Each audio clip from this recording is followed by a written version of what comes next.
আসসালামু আলাইকুম দর্শক, তোরা সংসার আপনাদের সবাইকে স্বাগতম। আজকে আমি পাতাকপি বা বাঁধাকপি যেটাই বলুন না কেন, এই রেসিপিটি আপনাদের মাঝে শেয়ার করব। অনেকে পাতাকপি বলে থাকে, অনেকে বাঁধাকপি বলে থাকে। চলুন দেখে নেওয়া যাক প্রস্তুত প্রণালীটি।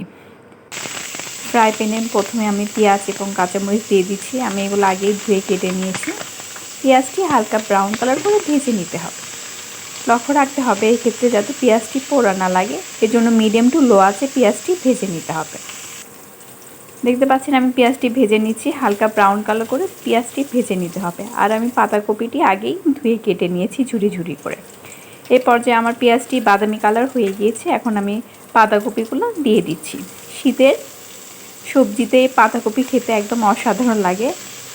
আপনারা যদি এভাবে বাসায় ট্রাই করেন, আপনাদের পাতাকপি খেতে হবে একদম সুস্বাদু। আমি সম্পূর্ণ পাতাকপিগুলো দিয়ে দিচ্ছি স্বাদ মতো লবণ, দিয়ে দিচ্ছি হাফ টেবিল চামচ হলুদ গুঁড়া। ঝাল আপনারা এখানে পরিমাণ মতো অ্যাড করে নেবেন। সম্পূর্ণ উপকরণটি সুন্দর করে মিক্সড করে নিচ্ছি। চামচের সাহায্যে সম্পূর্ণ উপকরণটি সুন্দর করে মিক্সড করে নিতে হবে। এই পর্যায়ে কোনো পানি অ্যাড করা যাবে না, এখানে পানি উঠে আসবে, এটা দিয়ে আপনার ভাজি হয়ে যাবে। চামচের সাহায্যে সম্পূর্ণ উপকরণটি সুন্দর করে মিক্সড করে নিচ্ছি। একটু সময় নিয়ে সম্পূর্ণ উপকরণগুলো মিক্সড করে নিতে হবে। দেখতে পাচ্ছেন আমার পাতাকপির কালারটি কত সুন্দর এসেছে, মাশাআল্লাহ। চামচের সাহায্যে সুন্দর করে উপকরণটি নেড়ে চেড়ে দিতে হবে এবং ঢাকনার সাহায্যে ঢেকে দিলাম। ফিরে আসলাম 10 মিনিট পর। 10 মিনিট পর ফিরে আসার পর দেখতে পাচ্ছেন আমার পাতাকপিটি প্রায় মোটামুটি কুক হয়ে এসেছে। এই পর্যায়ে আমি পাতাকপিটি নেড়ে চেড়ে দিব। আর এটা মিডিয়াম টু লো আঁচে রান্না করে নিতে হবে। খুব অল্প সময়ের মধ্যে আপনারা এই ঝটপট শীতের সবজি ভাজি করে নিতে পারবেন। যেহেতু শীতকালে এসে গিয়েছে, এই সময় প্রচুর পাতাকপি পাওয়া যাবে এবং খুব কম দামে আমরা এই সবজিটি ক্রয় করে থাকি এবং খুব টেস্টি এই ভাজিটি খেতে হয়। আপনারা অবশ্যই পাশে একবার হলেও এই রেসিপিটি ট্রাই করবেন। সম্পূর্ণ উপকরণটি সুন্দর করে মিক্সড করে নিচ্ছি এবং মিডিয়াম টু লো আছে এটা আমি ভেজে নিব।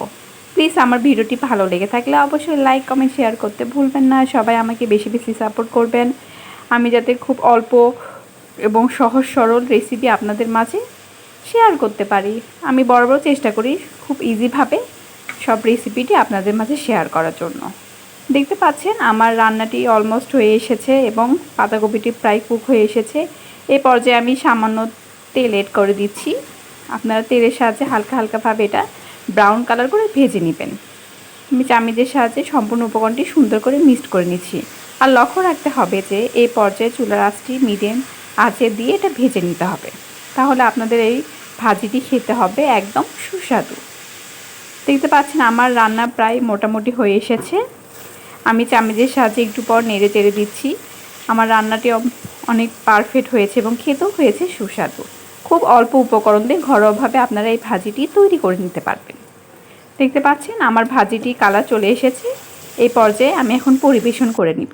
দেখতে পাচ্ছেন আমি একটা পাত্রে পরিবেশন করে নিয়েছি। মাশাআল্লাহ কত সুন্দর হয়েছে, খেতেও হয়েছে দুর্দান্ত। সবাই ভালো থাকবেন। আসসালামু আলাইকুম, আল্লাহ হাফেজ।